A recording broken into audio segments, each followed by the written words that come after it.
La politique européenne a l'habitude de parler fort et avec assurance. Mais que se passe-t-il lorsque dans les coulisses, des intonations complètement différentes commencent soudain à se faire entendre, nerveuses, brusques, presque paniques. Une déclaration, une réaction, et tout le tableau précédent commence à craquer de partout. Il semble que les jeux se terminent vraiment, et maintenant nous allons analyser pourquoi ce moment pourrait s'avérer décisif. Nous parlons de ce dont on parle peu à voix haute. Tout a commencé apparemment par une déclaration ordinaire, ne laissant rien présager de particulier. La chef de la diplomatie extérieure de l'Union européenne, Kaja Kallas, a mentionné dans une interview la Russie et la Chine dans le contexte des différends autour de la sécurité du Groenland et du rôle de l'Organisation du traité de l'Atlantique Nord, comme si c'était la rhétorique habituelle d'un politicien européen sur les menaces extérieures. Mais c'est précisément cette déclaration qui a provoqué une réaction vive que ni les diplomates de Bruxelles, ni les commentateurs des chaînes européennes centrales n'auraient pu imaginer. Et de manière inattendue, la flèche de la critique est venue, non pas de Moscou ou de Pékin, mais de Grande-Bretagne. L'analyste militaire britannique Alexander Mercouris, un expert assez connu, est intervenu sur sa chaîne vidéo avec une proposition que de nombreux politologues de tout l'Occident ne s'attendaient même pas à entendre à voix haute. Kaja Kallas devrait être remplacée au poste de chef de la diplomatie de l'Union européenne. Selon Mercouris, elle a une véritable obsession pour le thème de la Russie et de la Chine. Et de plus, ses paroles créent l'illusion d'une menace là où elle n'existe objectivement pas, par exemple autour du Groenland. Il a souligné qu'il n'y a pas de véritable menace russe au Groenland et que l'idée d'une menace chinoise est fantaisiste. L'expert estime que de telles déclarations discréditent l'Union européenne et empêchent un véritable dialogue sur les questions de sécurité. Peut-être cela aurait-il semblé être une critique privée d'un politicien, s'il n'y avait pas un mais. Jusqu'à présent, les élites occidentales soutenaient calmement la ligne dure à l'égard de Moscou, et le changement de ton de la part des analystes de Grande-Bretagne ressemble non pas simplement à une critique, mais à une rupture de l'agenda occidental général. Et la question principale se pose déjà maintenant. Pourquoi les Alliés ont-ils soudainement commencé à réprimander publiquement leurs propres dirigeants ? Critique de l'intérieur. Lorsque l'analyste britannique Alexander Mercouris a pour la première fois appelé à remplacer la chef de la diplomatie de l'Union européenne Kaja Kallas, beaucoup en Europe ont réagi avec surprise et même perplexité. Il semblerait que ce soit une critique interne ordinaire, mais le ton, les arguments et la source du commentaire parlent d'un phénomène beaucoup plus sérieux. Mercouris n'est pas un blogueur de rue, mais une figure reconnue dans le milieu analytique britannique, dont les évaluations reflètent souvent l'influence d'une partie de la société élitiste sur l'île brumeuse. C'est précisément lui qui, dans son émission sur sa chaîne vidéo, a déclaré que la déclaration de Kallas sur le rôle de la Russie et de la Chine dans la situation autour du Groenland n'est pas seulement incorrecte, mais ouvertement inventée, et que l'idée d'une menace russe n'existe pas, et que la menace chinoise relève de la fantaisie. C'est beaucoup plus qu'un différend diplomatique ordinaire. Jusqu'à présent, les institutions européennes parlaient dans de telles questions pratiquement d'une seule voix. La Russie est considérée comme une source permanente de menaces, et les mesures de sécurité à l'égard de Moscou sont justifiées. Mais maintenant, l'un des principaux analystes occidentaux déclare ouvertement que ce ressort de la menace éternelle doit être abandonné. Et il le fait non pas à Budapest ou à Varsovie, mais à Londres. Et ce n'est pas un cas isolé. D'autres experts, y compris de Hongrie, voient également dans les paroles de Kallas des signes d'obsession pour la Russie et la Chine, critiquant son approche, tant pour les erreurs d'argumentation que pour les conséquences politiques. En conséquence, un signal clé émerge. Le système politique occidental, qui pendant des années a parlé à l'unisson des menaces extérieures, se fissure soudain. Certains vivent toujours dans la logique de la confrontation permanente, d'autres commencent à poser à voix haute des questions embarrassantes. Cette menace est-elle réelle et ne l'exagérons-nous pas ? Ce n'est pas simplement une discussion interne sur une déclaration concrète. C'est le début d'un débat intra-occidental sur la façon de comprendre en général la réalité, la menace et les intérêts de l'Europe dans le monde moderne. Coup de l'allié. Lorsque la conversation sur la menace russe a éclaté à Bruxelles, à cause des paroles de Kallas, il semblait que ce soit encore un épisode de la rhétorique anti-russe habituelle. Mais au même moment, le monde a vu un tournant complètement différent, beaucoup plus retentissant. Le président des États-Unis d'Amérique, Donald Trump, a en fait frappé son propre camp en exerçant une pression économique sur les pays européens, y compris les alliés de l'Organisation du traité de l'Atlantique Nord, à cause des différends sur le Groenland. Trump a annoncé l'introduction à partir du 1er février d'un tarif de 10% sur les importations en provenance de 8 pays européens. Le Danemark, la Norvège, la Suède, la France, l'Allemagne, la Grande-Bretagne, les Pays-Bas et la Finlande. Précisément parce que ces pays n'ont pas accepté sa proposition sur le Groenland et ont soutenu Copenhague dans les questions d'autonomie. Selon Trump, le taux sera progressivement augmenté jusqu'à 25% à partir du 1er juin et restera en vigueur jusqu'à ce que l'accord sur l'achat du Groenland soit conclu. Ce n'est pas simplement une mesure économique, c'est un coup porté à l'économie et aux intérêts politiques de l'Europe, appliqué par un allié du bloc militaire. Imaginez que des pays qui pendant des décennies se sont appuyés sur le partenariat transatlantique se retrouvent sous pression, non pas de la part d'anciens concurrents, mais de l'intérieur du camp occidental. Les experts notent que cela place l'Union européenne face à un choix sérieux, soit chercher des contre-mesures, soit céder à la pression de Washington. Une telle démarche a été un choc pour de nombreux dirigeants européens. À Bruxelles, une session extraordinaire a même été convoquée en raison des menaces de Trump, ce qui souligne la gravité du défi. L'ironie de la situation est que pendant que Kallas mettait en garde contre la menace russe, même là où elle n'existe objectivement pas, la principale menace réelle pour la stabilité économique de l'Union européenne est venue non pas de l'Est, mais directement de Washington. Ce tournant phénoménal brise l'architecture habituelle de la politique occidentale. Les alliés de l'Organisation du traité de l'Atlantique Nord se retrouvent dans une situation où la pression économique provient des leurs et non d'opposants extérieurs. Peur de perdre le protecteur. Si l'on écoute attentivement les paroles d'Alexander Mercouris, il devient clair qu'il ne s'agit pas simplement de critiquer un politicien. Il s'agit de la peur qui vit depuis longtemps à l'intérieur d'une partie des élites d'Europe de l'Est, la peur de se retrouver seul face à la réalité. Pour les pays baltes, l'alliance avec les États-Unis d'Amérique n'est pas simplement de la diplomatie, c'est un soutien psychologique, une garantie, une assurance politique. Tout affaiblissement de l'attention de Washington y est perçu presque comme une menace personnelle. Et dans cette logique, le rappel constant du danger russe devient un moyen de garder l'Amérique près à tout prix.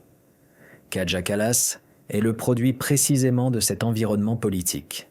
Sa rhétorique est extrêmement dure, non pas parce qu'elle calcule une grande stratégie de l'Europe, mais parce que pour elle et les dirigeants similaires, la menace doit toujours résonner, même là où elle est difficile à expliquer, même lorsque cela commence à paraître excessif. Et c'est ici que se produit la principale rupture. Lorsque l'analyste britannique déclare publiquement qu'il n'y a pas de menace au Groenland et que Kallas devrait être remplacé, il remet en fait en question le modèle même de comportement auquel les politiciens baltes sont habitués. Plus on fait peur fort, plus la protection est fiable. Mais le monde change. Les États-Unis d'Amérique sont occupés par leurs propres jeux internes et externes. L'Europe est fatiguée des crises et la répétition sans fin des mêmes épouvantails commence à provoquer non pas la mobilisation, mais l'irritation. Dans cette situation, Kallas ne ressemble plus à une dirigeante dure, mais à une politicienne qui a peur de perdre la principale ressource, l'attention et le patronage du partenaire principal. Et plus le sentiment de ce soutien s'affaiblit, plus les paroles résonnent de façon aiguë. Regard depuis Moscou. Pendant qu'en Europe on se dispute, on se justifie et on explique ce qu'on voulait dire, de Moscou arrive une remarque courte, au premier abord presque ironique. Kirill Dmitriev remarque que les dirigeants européens comme Ursula von der Leyen et Kaja Kallas vivent dans le monde de l'époque de Biden. La phrase sonne légèrement, presque moqueuse, mais derrière cette légèreté se cache un calcul froid. Ce n'est pas simplement du trolling. c'est la démonstration de la position d'un observateur qui est convaincu que l'époque a déjà changé. À Washington, les priorités changent.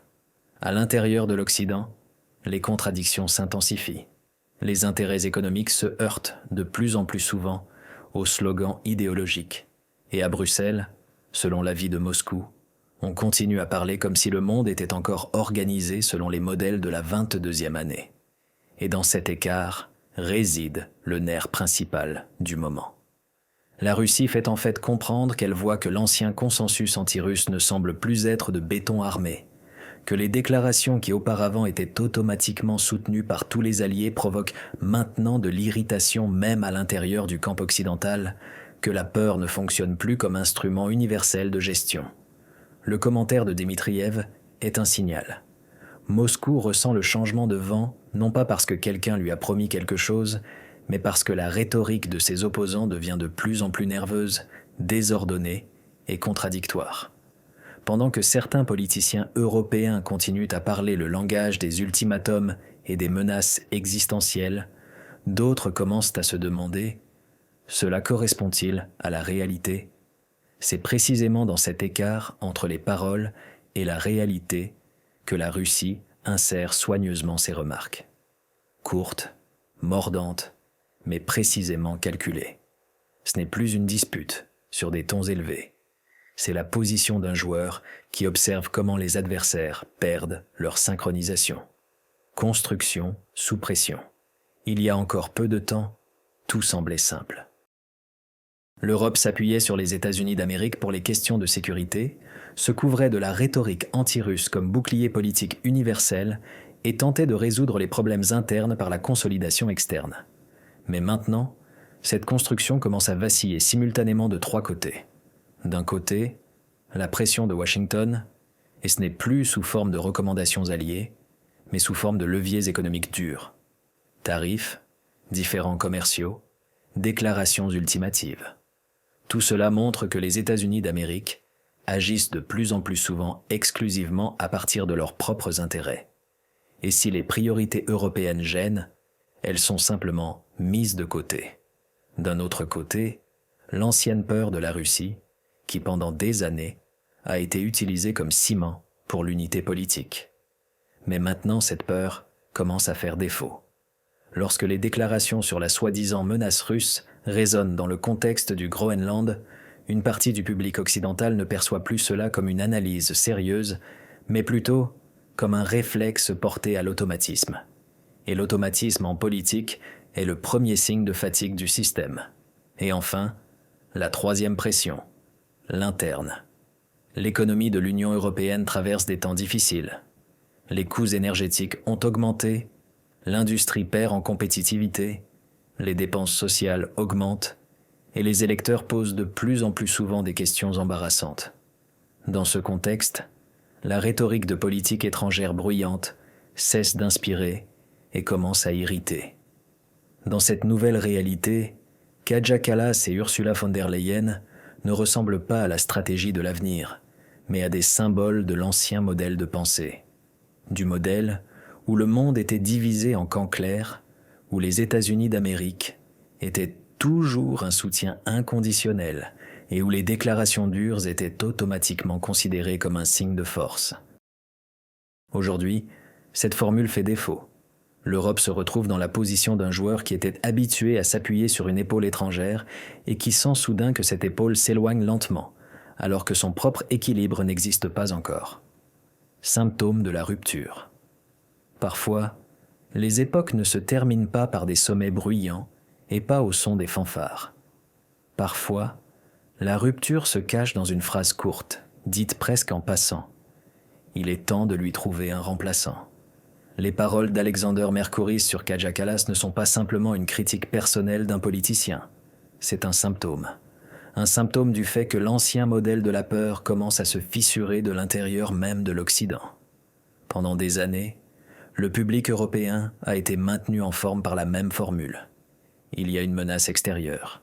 Donc, nous devons nous unir, endurer les difficultés économiques, fermer les yeux sur les décisions inconfortables. La rhétorique fonctionnait comme une colle universelle, mais toute colle a une date d'expiration, et il semble qu'elle touche à sa fin. Lorsqu'un analyste occidental appelle publiquement les conversations sur la menace russe au Groenland une fantaisie, ce n'est plus indifférent sur les détails. C'est un coup porté à la logique même sur laquelle la politique des dernières années a été construite. Il s'avère qu'on a fait peur trop longtemps et trop souvent, et la peur a commencé à se dévaluer, et avec elle, ceux qui ont construit leur carrière sur cette peur. Et c'est ici que réside le nerf principal du moment.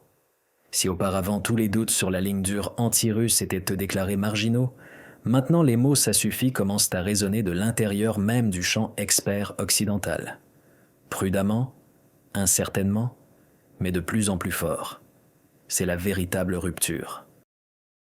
Pas dans les déclarations de Moscou, pas dans les nouvelles sanctions, mais dans le fait que l'Occident lui-même commence à se disputer avec sa propre rhétorique. Et si la politique de la peur n'unit plus mais irrite, il faudra la changer avec ceux qui en ont fait leur principal instrument. Le monde a été convaincu pendant de nombreuses années que la menace ne venait que de l'extérieur. Mais maintenant, les signaux d'alarme viennent de l'intérieur même du système. Et la question principale ne porte déjà plus sur la Russie. Si même à l'intérieur de l'Europe on a commencé à dire « il est temps », qui osera prochainement le dire à voix haute ? La situation évolue chaque minute. Demain pourrait venir le jour où le monde ne sera plus le même.